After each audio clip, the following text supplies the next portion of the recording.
Good morning, everyone, and welcome to our meeting of Monday, October the 4th.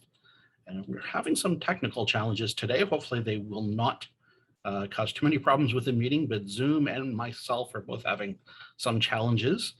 Before the meeting starts, a reminder that all connections are muted. If you have questions or an announcement to make or whatever, please unmute yourself. And if your connection is creating noise, I will be muting it as well. And as you were warned when you joined the meeting, this meeting is being recorded. First of all, I'd like to introduce our guest speaker for today. This is another one of those guest speakers that we are fortunate for the magic of Zoom and being able to invite speakers from a long distance.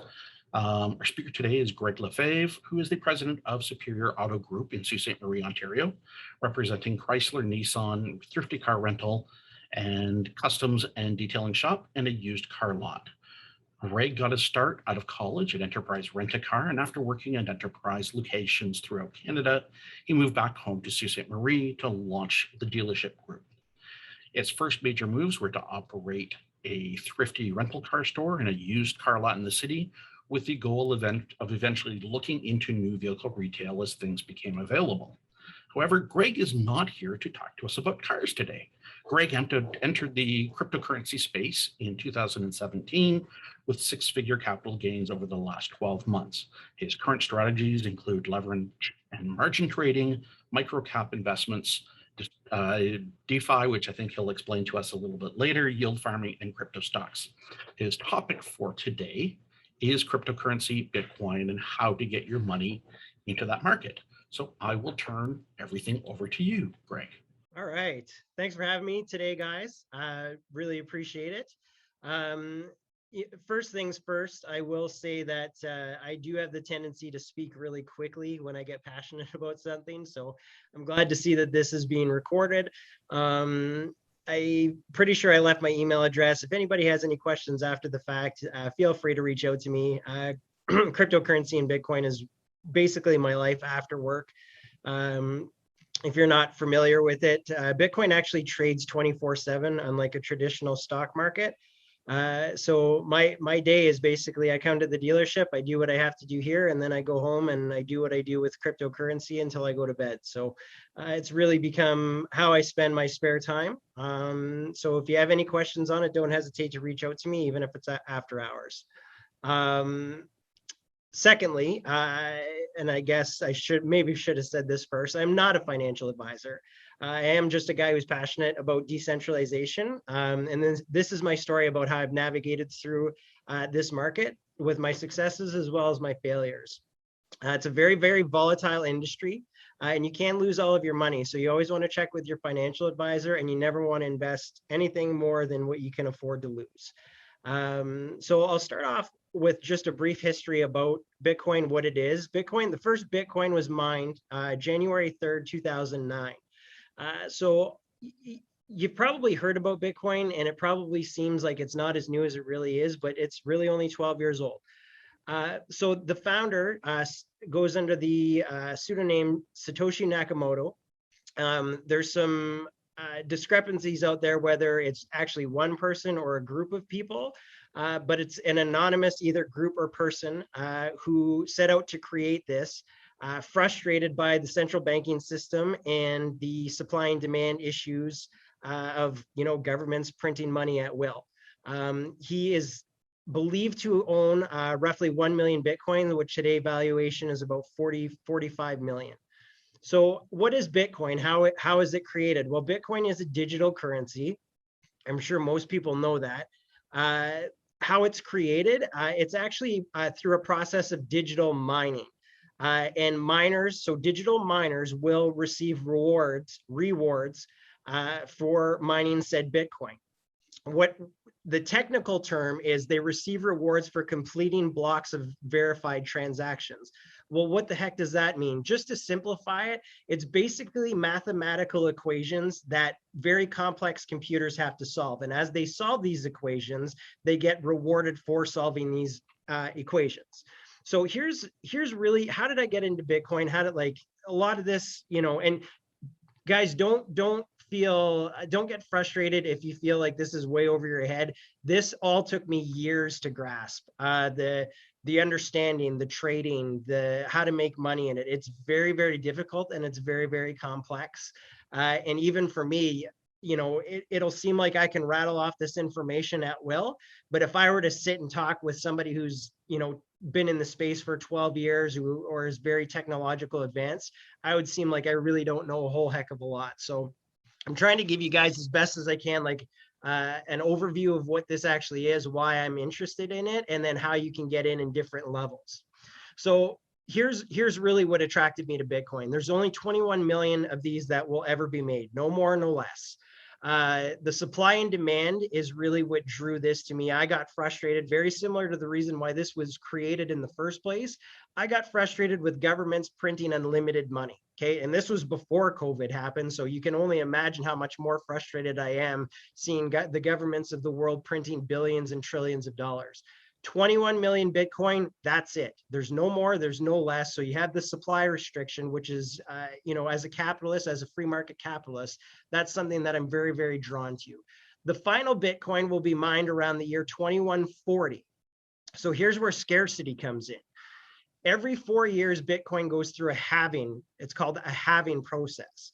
So I just talked about how a Bitcoin is mined, and through the mathematical equations. Well, those mathematical equations get progressively more difficult. So every 4 years, the difficulty increases. So the supply that's minted during that 4 years decreases. Okay, so right now there's roughly about 18.5 or 19 million Bitcoins that have been mined.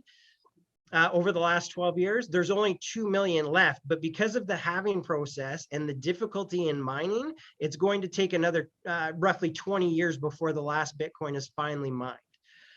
Again, when I learned this process, that was it for me. This is free market capitalism. This is what it's supposed to be like. And a lot of people will say, well, I don't like Bitcoin because it's too volatile. And the reason, Bitcoin is volatile, but the reason it is because there's no circuit breakers.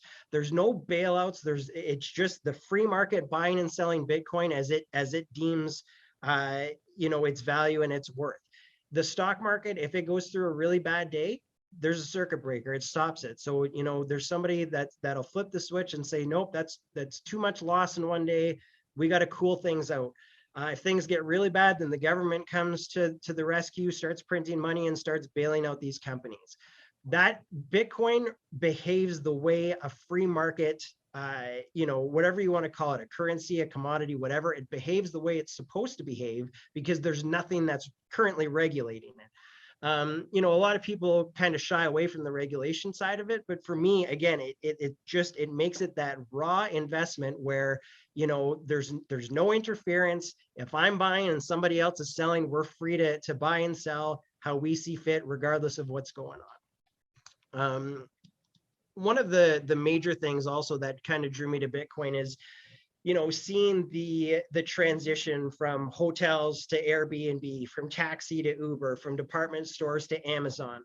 So for me, I once saw a graphic that outlined those three things, and then it showed currency and then Bitcoin. So for me, that really that was an important realization for me where, yeah, this makes sense. Like, what's the next thing to go digital? Currency. That makes a lot of sense to me. And now I don't play in this game so much, but now they're actually starting to digitize arts and collectibles. So you can buy digital arts, digital hockey cards, digital football cards. So this industry is really transitioning that way. So as far as investments go, so here's my story on that. First and foremost, I started with 10% of my, asset valuation, however you want to talk about it. So I have the real estate, the RSPs, the savings, I had all that stuff covered. I didn't have any exposure to high risk, things. And for me, that was really important because I really wanted to take a risk on something. So, when I had heard about the things that I had just talked about, the free market capitalism idea behind Bitcoin, I was like, okay, we're going to throw 10% in. So I started in December of 2017. And I don't really do anything without my brother. So, I'd probably backtrack a little bit to maybe July 2017 when I had found out about Bitcoin. Excuse me. Sorry, guys. I'm kind of battling something here, so my voice is a little hoarse. I said, hey, July 2017, I'm like, hey, Brad, I think we really got to, look at this Bitcoin. And I think, it was maybe $1,500 a coin back then. And, as the conversation usually goes around this, it was, I don't really want to do this. So we watch it go from 15 to 3,000 to 4,500 to 6,000, and probably around October, November, when it was around 6,000, I was like, Brad, I really think we're missing the boat on this. I think we got to get in. So he did some of his own research and said, he came back to me sometime in December and said, okay, I want to get into crypto, but I don't want to buy Bitcoin. I want to buy Ripple XRP, which is, at the time it was known as the banker's version of Bitcoin, which ended up not really being a narrative that came through. But it was a successful on-ramp for us to get into cryptocurrency. So I learned really, really fast what this market was all about.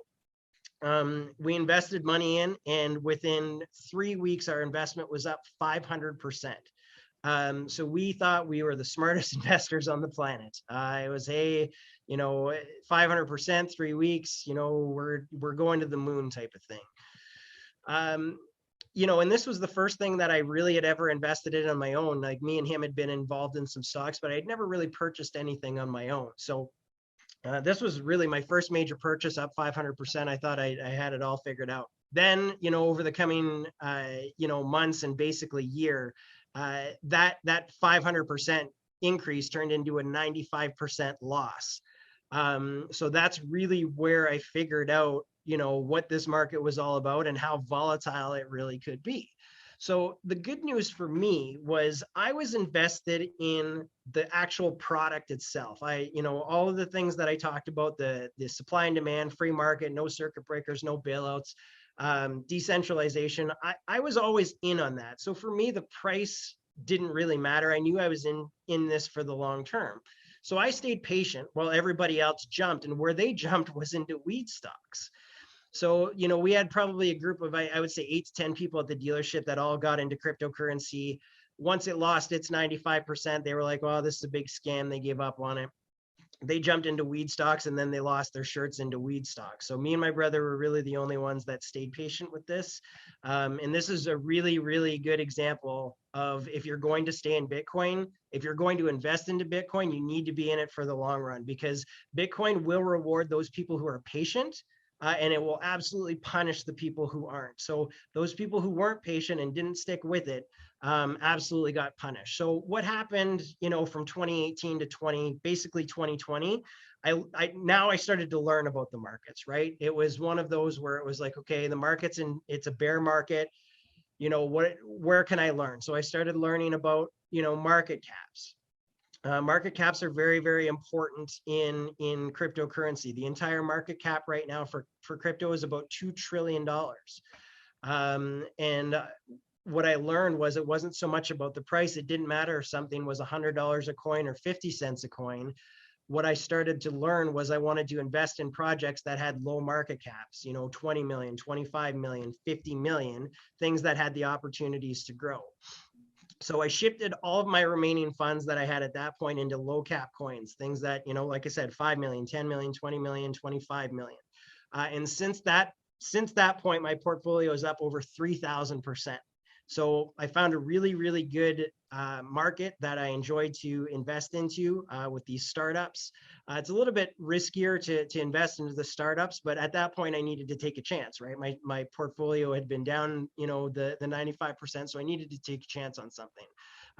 Once those started to move, then I started to learn about leverage trading and margin trading, which is a lot riskier. Definitely don't recommend that. If you're just starting. Again, it took me kind of 3 years to get into that, but that's where you're essentially using your collateral. So if I have 1 Bitcoin, I'm using that as collateral.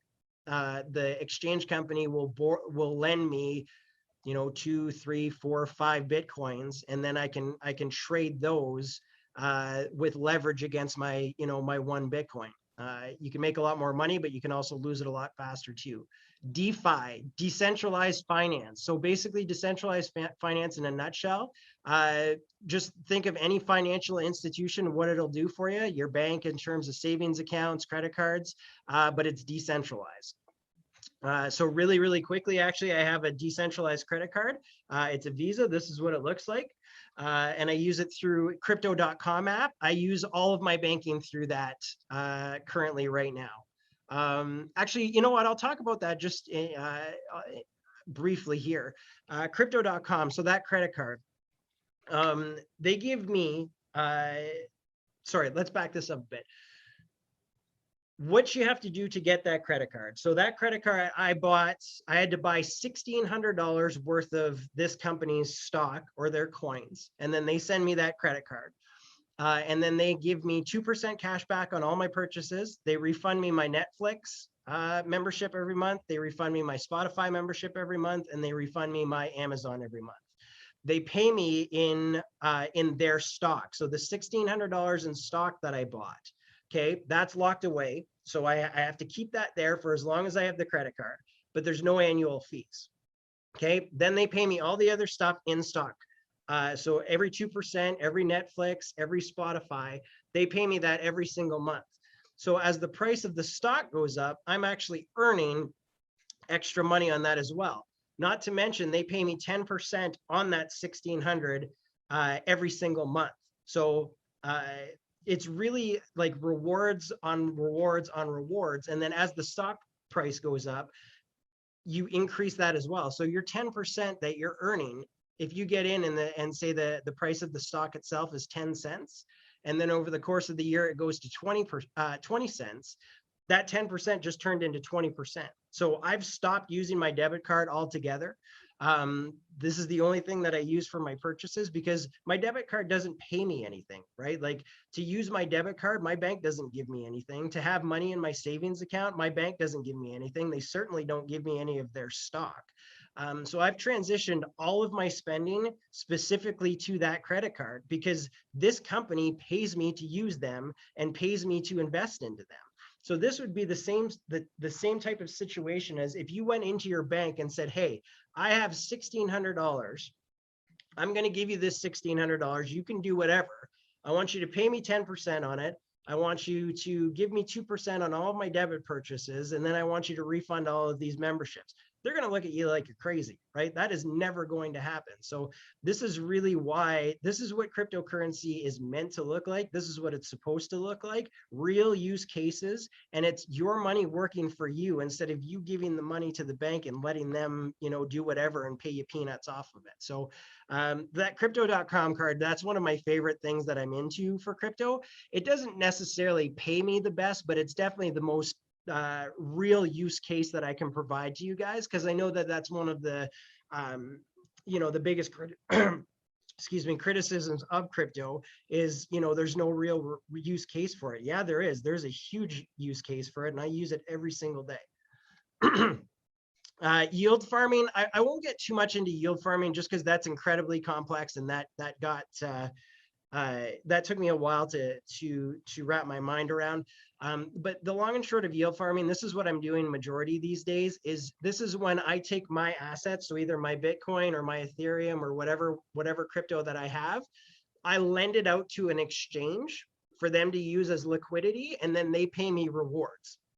The reason that I am really big into yield farming right now is that it's paying 60, 70, 80%. So it is a little bit more higher risk, but I'm at the stage now where I'm free rolling on crypto. I have all of my original investment out. This year I paid off my car loan. I had some other loans that I paid off. Like crypto doesn't owe me anything. So now I'm kind of looking at the more volatile areas to take more chances to try and hit kind of that home run, that generational wealth type of number. Stocks. So if all of this sounds too complex, if all of this sounds like way over your head, but you still want to get in, there are crypto stocks that you can get into. Grayscale, GBTC is the stock ticker. I can't remember what the number they own, but they own a significant amount of Bitcoin. I think it's like 10,000 or 20,000 Bitcoins. They own a ton of Ethereum. Their current stock price is about $37. If you wanted to just invest into the crypto space and you don't want to leave, the traditional methods of stock, GBTC is where I would look. If you want a different type of company that does something a little bit outside of Bitcoin, I would look at Coinbase. Yeah, okay, I'll touch on that in a second, Keith. Oh, I just noticed I might have missed something too. I'll get to those chats in a second. The other one is Coinbase, C-O-I-N. Coinbase is one of the largest exchanges in the world. So if you wanted to invest in the cryptocurrency space, and they're a little bit more all-encompassing, like Grayscale basically just invests into like the top 5 or the top 6 cryptos, whereas Coinbase offers, 50 to 70 different types of coins to users all across the world. So if you wanted to invest into something that's a little bit more diversified, you can buy some Coinbase stock. I own both of these stocks. Coinbase, you can actually get through your TFSA. So that's kind of cool that way as well. The things that I avoid personally, I avoid, the meme stocks. If you've ever heard of them, anything that YouTubers are trying to pitch, the Doge coins, the Shiba Inus, if you've never heard of those, I avoid that altogether. Okay, and then finally, I'm glad I'm on the home stretch here because I noticed I'm running out of time. How do I get my money out? So when I first started, I actually had to take cash to a Bitcoin ATM, load $20 bills into this thing. It would give me a receipt that I would then have to use a QR code to load into my account. So thankfully, things are a little bit easier now. I use a company called coinsquare.ca, Canadian company. They follow all of the CRA reporting rules. So they're very legit. I know there's a lot of problems around regulation in Canada right now. Most of those problems revolve around leverage trading and margin trading. Coinsquare does not do any of these things. For the most part, for the most of you who are going to invest into Bitcoin and Ethereum or any of the top coins, this is where you're going to look. You go, you create an account, you load up your account via Interact e-transfer, and then you buy your Bitcoin and your Ethereum, and then you can either just let it sit there or send it to cold storage. So I will send that link for those who are interested in signing up. It's a very simple process, coinsquare.ca. You submit your documents for verification, driver's license, passport, whatever and then proof of address. Then your banking, you'll send them a bank statements to verify your bank. And then, like I said, you can fund your account via Interact e-transfer or wire. So if you're thinking of more than a $10,000 investment, that you would need a wire at that point. Anything less than 10,000, you can Interact e-transfer. Very same way with withdrawals. So if you decide you want to cash out some profits, it's a simple withdrawal through your bank, and it's usually there within 48 business hours. I have funded 5 figures with these guys, no issues. I've had withdrawals of 5 figures plus and over 100K aggregate. Never had any problems. These guys are very legit, great people, great customer service. Those are the guys that I recommend. Crypto.com also will do something very similar. That's the guys that on the Visa that I showed you, they run the Visa.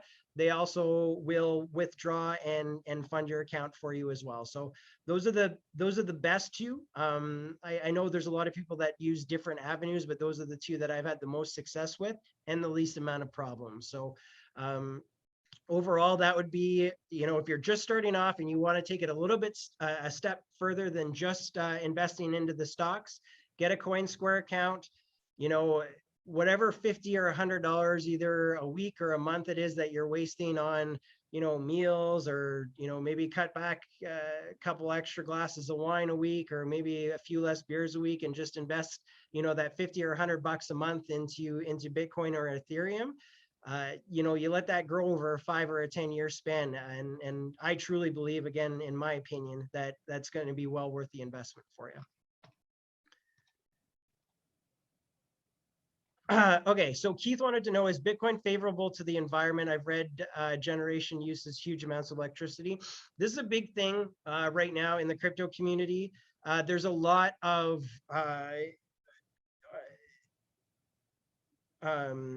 I guess press around the environmental usage. Right now, Elon Musk is actually on a panel for sustainable Bitcoin mining. So they've recognized that it's an issue. They are trying to figure out the best ways to move forward and to basically to clean up the problem. And then your second question, funny enough, recently China banned trading crypto. If you go back and type in, if you Google China banning Bitcoin, usually the first article that comes up is China's banning Bitcoin again. China bans Bitcoin every year. I don't think the word ban means what they think it means, but literally every 6 months, China issues some form of ban on crypto. And funny enough, the Chinese government owns roughly 100,000 Bitcoins. And that's something that's searchable as well. So, and back to your original question, China is the problem behind the environmental, like the majority of the dirty Bitcoins that are being mined right now are mined out of China. A lot of the environmentally, favorable mining operations that are kind of happening in North America, those are the ones that are guys like Elon Musk will gravitate towards. These are they're looking at ways of again sourcing these Bitcoins so that way that they're environmentally friendly. So Bitcoin, the way Bitcoin is designed, it's only the price of Bitcoin is designed with the supply and demand and the restriction on supply. It's only designed to go up, right? It's very deflationary. So over the course of time, it's programmed so that way it only goes up. The only thing that causes Bitcoin to come down is bad news. And if I'm China, if you want to rationalize why they're doing this, is because they're trying to acquire cheap Bitcoin. They're mining this stuff like crazy. They are accumulating this stuff like crazy. And China has a long history of banning this and regulation this and regulation that, but they keep acquiring more of it, and the price continues on. So I've ignored China. They're off my radar now. I don't pay any attention to what they're doing because over the last 12 years, it doesn't matter what they do. It doesn't stop the momentum that Bitcoin has. There was a guy in Halifax who I believe held Bitcoin for a number of clients. He died.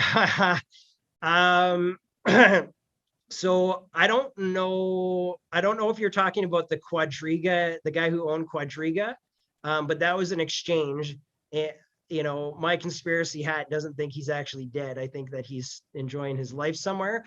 So it doesn't come off of the finite number. Like there's only going to be 21 million ever. But it technically artificially inflates the price of it. If there's only 21 million of them, but 19 million of them are accessible, then yes, you kind of get that artificial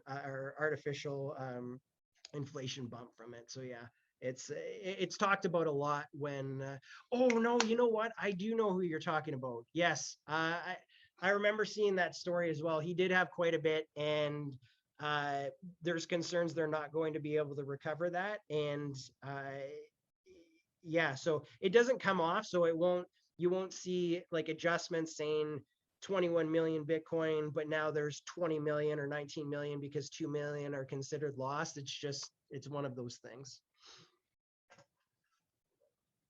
Okay. If anybody has questions, we have, I think, about 5 more minutes for questions. If you want to use the raise hand icon for reaction, if you have a question.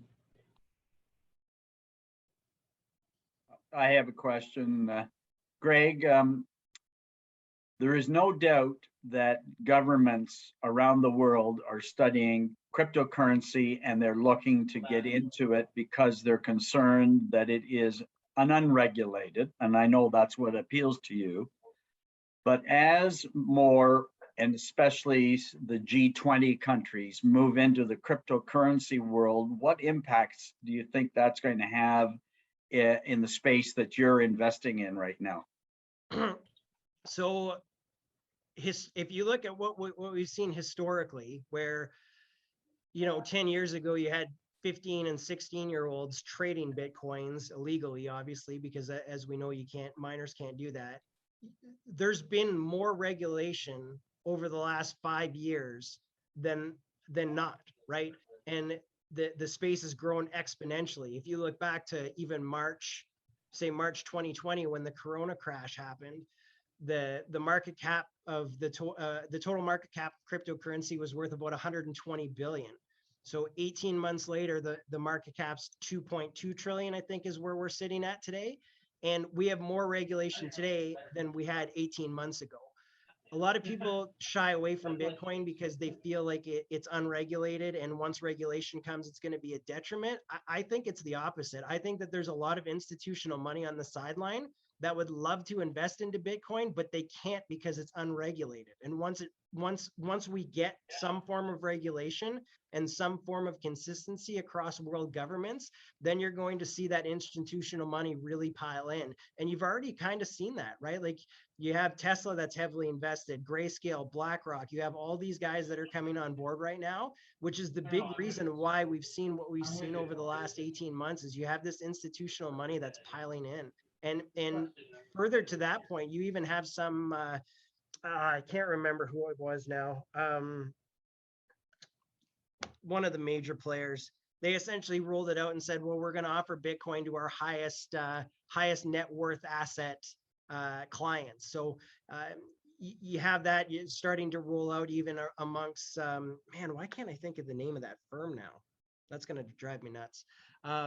Sorry. But yeah, so as regulation goes, my opinion is that the market requires regulation, and I don't think that that's a bad thing for growth. But along with regulation, they're going to be issuing their own cryptocurrency and maybe, and I don't know what basis they'll do it or what have you, but there's already one London-based bank, VersaBank, has come out with what they're calling VCAD, which is a cryptocurrency, but it's actually tied and bolstered by a deposit account in their bank. Yep. So one of the biggest reasons why Bitcoin is where it is right now is, the decentralization part of it. As these governments try to release their own versions, it becomes centralized, right? Which is, it's counterintuitive to what Bitcoin actually is and why people are investing into it in the first place. Is there a space in the market for it? Absolutely. Can it become an on-ramp for Bitcoin? I think so. Is it going to threaten the growth of Bitcoin or threaten what it's all about? I don't think so. It's just, it's completely different and completely separate. Thank you.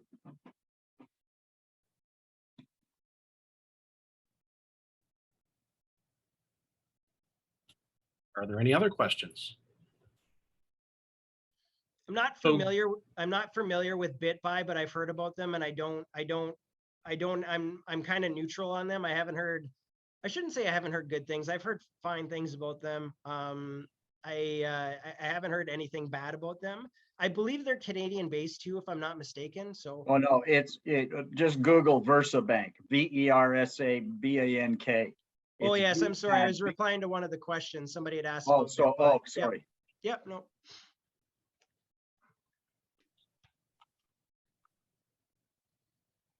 If there are no more questions, we will proceed with thanking you, Greg. It's a very difficult subject to talk about and to compress into 30 minutes, but thank you very much for doing that. I think you've probably raised more questions than you've answered, but that's probably a good thing. That's usually how it goes, and that's why I said at the very beginning, like, if you're interested in getting in this space or if you have any more questions, just email me. Like, when I say this is my life outside of work, I'm not kidding. Like, I don't know if anybody's familiar with Discord, the app Discord, but I essentially have my own crypto channel where it's, if you have any questions, you ask me. So, this is what I do in my spare time, guys. If you have any questions, don't think that you're bothering me, because I love to talk about it. I really do. Wonderful. So in recognition of your presentation today, the Rotary Club of London will be making a contribution to the Rotary International Polio Plus campaign to immunize 50 infants against the polio. Because of you, Rotary is one step closer to a polio-free world. So thank you very much. And at this point, we give you the option. You're welcome to stick around. We have some club business to take care of. You're welcome to stick around and watch that. Or if you have a busy schedule, you are also welcome to leave. You had mentioned a few different links and organizations. If you could leave that in the chat before leaving, I think that would be greatly appreciated, though. Yep, absolutely. Well, thank you very much. So our first order of business for our meeting today is our special general meeting of the club to review and approve a project proposal from the World Community Service Committee. So I will turn over the talking to, I believe, Keith, you're talking about this? Yes, I am.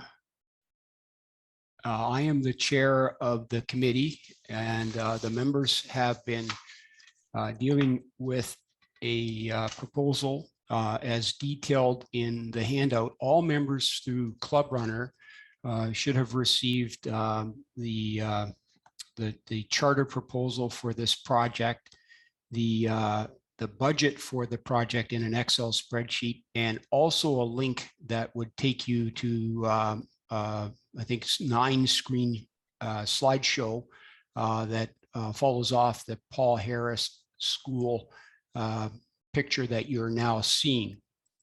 So presupposing that members have looked at the charter proposal and the budget and gone through the screens, there are members of the committee present along with myself that at this time would like to field any questions that a member would have that was not adequately addressed or in the handouts they received by Club Runner or otherwise. So we'll open it up for questions, comments, and concerns.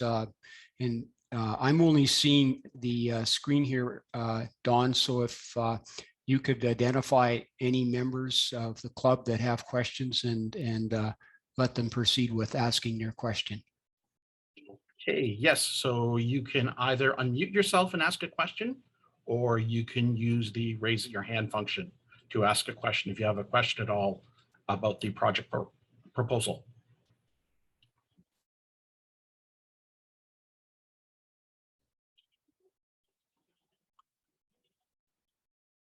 I am not seeing any raised hands. Well, Rick Coates. Yeah, I just wanted to add to Keith's comments that the membership should know that this was presented to the board and approved by the board at the board's last meeting for presentation to the membership as an approved project. Okay. Does any other member at the meeting now have a comment or question of this project? I have a question. I did not see the material that you're referring to. Where again would I look for that? Jim Belton sent out a broadcast email via Club Runner, and it should have arrived. Occasionally, things come to me and sometimes go to promotions or social. In my in basket, I use Gmail. If it didn't get into your general basket, John. Okay, I'll look again.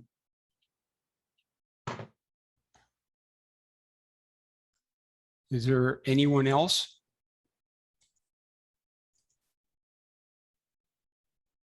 Oh. I am not seeing. Okay. So I did miss a formality of actually calling the meeting to order. So I should probably go through that formality. We'll let the sergeant at arms take care of you later then. I think he will. Okay.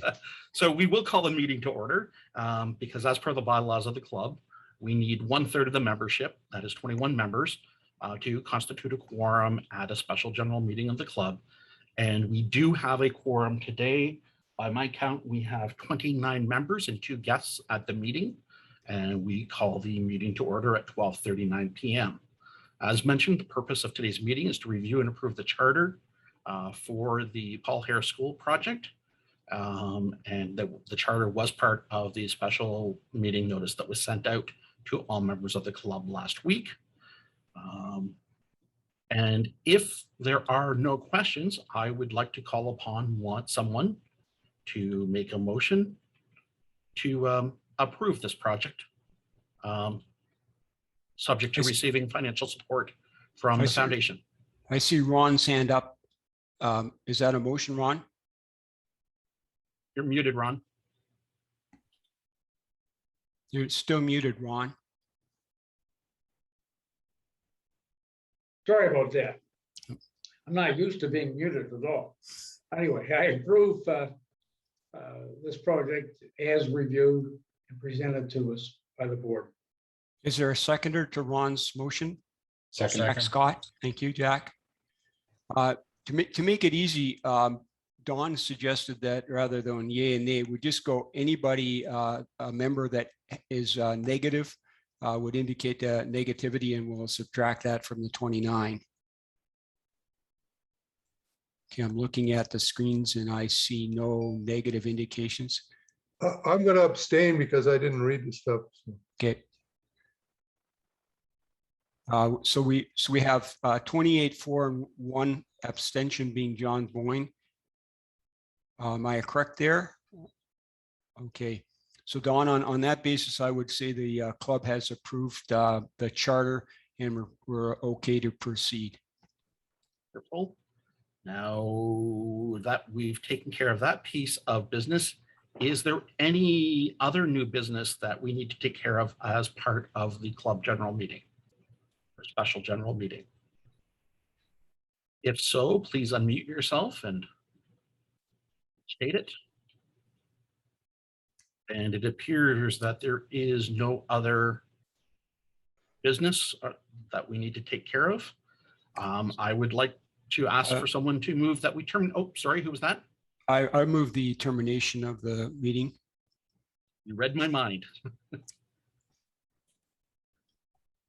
Wonderful. All in favor or anyone against? All in favor? We will terminate this meeting. Thank you very much. And now we will continue on with our regular meeting. And I'll get past the slides. So Rick, I think first you wanted to talk about tree planting. Yes. Isn't this a great picture of our group that were able to help with the tree planting on Saturday, October the 2nd, after it being rescheduled for the 3rd time. We were successful Saturday morning, and a lovely morning it was. I want to pay tribute to the members and family and friends that came out by reading all of their names. Besides myself, we had Jerry Pribble, Harry Justin, Randy Harden, Stephen and Karen Knox, Howard Shears, Jim Swan, Jim and Louise Belton, Owen McMillan and Matt McMillan, grandkids of the Beltons, Sahar El-Khattab, Hala Jawad, Jack Scott, Ian Davies, Kay McIntyre, Ian's wife, and Juliana Davies, his daughter, Ken Forbes, Keith Morrow, Leanne Bardowell, Dave Elliott, Kareem El Nagar, and Don Stevens in attendance. And I have to say, it was probably one of the most challenging sites. They've done it by Reforest London. And the next picture you're going to see will give you an idea of what we were planting trees in. I just about, it came up to my knees, and it's very thick and grabbed, and we had to dig through those weeds and grasses, and it was tightly woven. And I tripped and just about went over, rear end over tea kettle, so to speak. But I want to thank everybody that came out, and we accomplished our environment project, which was a tree planting that was to be completed in David's district governor year. Unfortunately, we had to move it forward a few months, but thank you all. It was a great day and a successful project. And everybody did come back, correct? We didn't leave anyone there? Not that I know of anyways, I'm sure. And I want to give special thanks to Jack Scott, who became our photographer. This is one of his pictures for the event. And Swanee will be preparing a video for the benefit of David, and I'm sure we will see it posted on the district website at some point in time. Wonderful. Thanks, Thank Rick, you. for all of your work in organizing everybody. No problem. It was my pleasure. Thank you. So for those of you that didn't get out to plant trees on the weekend, you still have some opportunities to do some outdoor volunteer work this month and for the environment. The Satellite Club is spearheading 2 park cleanups. The first is tomorrow night, 6:30 p.m. at Cavendish Park, and then in 2 weeks' time at Lauren Avenue Park. Once again, they'll be spearheading a cleanup. All you have to do is show up. They'll be bringing all the supplies for the park cleanup. You just have to show up and be enthusiastic about cleaning up a park. Other items coming up, the Satellite Trivia Night is Spooky Trivia on Wednesday, October 27th, just before Halloween. And the link is up, I think, on the Satellite Facebook page, and it will be in the ECOG this week, as well as on our website. And Jim, did you want to mention the Salvation Army kettles? Yes, the email went out at 9 o'clock this morning, and the first responses were about 9:53. We've got about 6 or 8 of the shifts are already filled. Don Bork has volunteered to create a sheet that we can set up on Google so people can input. That'll probably be toward the end of the week.